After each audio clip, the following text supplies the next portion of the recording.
Remember in the Angola episode I mentioned how I went to Denmark one time and bought a sandwich that was $21? Well, this was that sandwich, and my reaction was like, $21?! Oh, this better be the best sandwich I've ever had in my life. You got lucky. It's time to learn geography. Now! Hey everybody, I'm your host Barbie, Legos, Vikings, and Roll mit Flor. We got a lot to cover, so let's jump in. Denmark, the link between the rest of Europe and Scandinavia. So much to discuss. Denmark is classified as a Nordic country, hence located in the Northern European region, even though it's kind of like the southernmost state in the Nordics. Full disclaimer, ignore Wikipedia. I'm gonna pronounce the location names in their proper Danish context. So here we go. Denmark is made of the Jutland, not Jutland, peninsula that connects to Germany in the south, as well as 1,419 islands. Of those, only 443 are named, and 74 are inhabited. With the largest island being Sjælland, not Zealand, which is not to be confused with Dutch Zeeland, which is not to be confused with New Zealand, although they did get their name. I can't take it! That's too much information! It is connected to Fyn Island, not Finn Island, by the Great Belt Bridge completed in 1998. The country is divided into 5 regions, the capital being Copenhagen, located on Sjælland. Copenhagen is home to a myriad of historical sites, palaces, statues, residential units that are all the same height and style, with pockets of colorful, quaint, cozy shops and cafes, and dangerous bicycle lanes that you are not supposed to walk on. Now this is where things are gonna get a little spiced up, and by spiced up I mean freezing cold and covered in whale blubber. Denmark, for those of you who didn't know, is a kingdom, one of the last surviving ones in Europe, and is currently under the headship of chain-smoking Queen Margaret II. These still fall under Danish sovereignty and make up the massive Greenland Island and the Little Faroe Islands. Both of these places are radically different from mainland Denmark. For one, Greenland is primarily inhabited by native Inuit tribal peoples that live on the island and is 80% covered in ice year-round. The Faroe Islands are a conglomeration of 20-ish mystical, cloudy, windy islands that have this crazy-looking lake that looks like it's about to spill over the cliffs into the ocean. These two areas have their own self-governing home rule, otherwise only depending on Denmark for military, justice, currency, and foreign affairs. Otherwise, I mean, that's pretty much it. I mean, historically, they did try to kind of create an empire by colonizing parts of the Caribbean, Ghana, India, and then in the Nicobar Islands in the Indian Ocean, but they kind of ran out of money and ended up selling everything to other countries. Too bad. It would be awesome to see people in the Indian Ocean speaking Danish. Nonetheless, mainland Denmark is kind of like a fast-moving economic machine. Let's talk about how.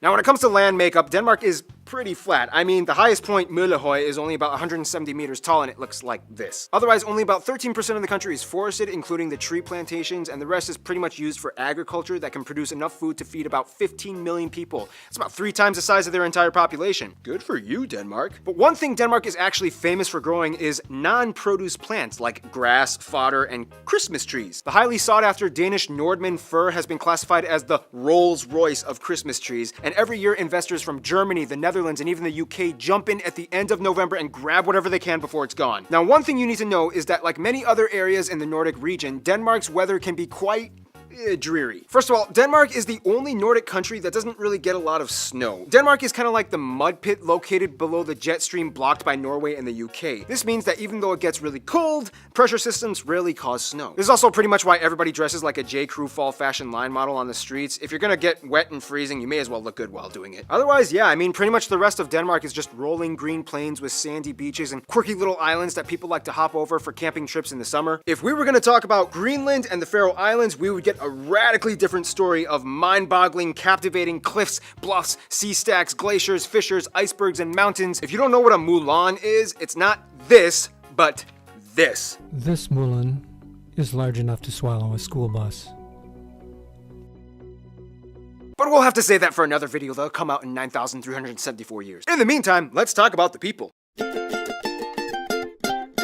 Now this is gonna get really fun. Denmark's people are really unique in their cultural, historical, and postmodern upbringing. First of all, the country has about 5.7 million people and is one of the highest taxed countries in the world. About 89% of the country identifies as ethnically Danish, about 11% are others. Some of the largest groups in the other category being the Polish, Germans, Turkish, Romanians, Iraqis, and Afghans. Now when it comes to Danish culture, there's a lot behind it, but in a nutshell, Vikings. Vikings pretty much had their start in what is now present-day Denmark, and whom pretty much dominated all of the Nordic regions as far as Newfoundland in Canada to Estonia, which is why most of the Nordic states and regions can pretty much understand each other when they talk. Danes, Swedes, Norwegians, and Icelanders can generally understand each other as they have the same basic linguistic structure. Sure, there are subtle discrepancies, but overall they can kind of get by conversationally.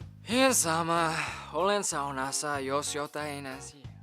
Granted, there's a saying, the Norwegian and Swedish languages sound like dancing fairies, whereas the Danish language sounds like a dude with a potato in his mouth. By the way, anybody who wants to learn Danish, full disclosure, it's gonna suck. The J makes the Y sound, the Y makes the U sound, the V makes a W sound, the R makes a R sound, the H is silent half the time, a ton of the letters are never even used, and don't even get started on A, U, and O. I kind of discovered a little trick though when I went to Denmark. When speaking Danish, all you really have to do is kind of like pronounce the first part of the word that you think makes a sound, and then just kind of like give up on the rest of the word. For example, Copenhagen, Nybroggen, Løvstrand. I'm literally just listing names of places in Copenhagen that I've been to. Honestly though, you really won't have much of a problem getting around if you speak English. Over 80% of the entire country, mostly the younger generation, speaks proficient English to the point where they don't even need subtitles when watching American TV shows and movies. Also, keep in mind, Greenland has its own language that is completely unintelligible as it's an Inuit language closer to the indigenous Inuktitut and Yupik languages found in Canada and Alaska. And Faroese is pretty hard for most Danish people to grasp as it actually has more words rooted in the ancient Norse language, and it's actually more intelligible to Icelandic. Back to culture though, Denmark has definitely left its mark, whether it's notable figures like author Hans Christian Andersen, philosopher Søren Kierkegaard, or whether... Pronounce his name? That's actually how you pronounce his name. Wow. It's not Soren Kierkegaard. It's...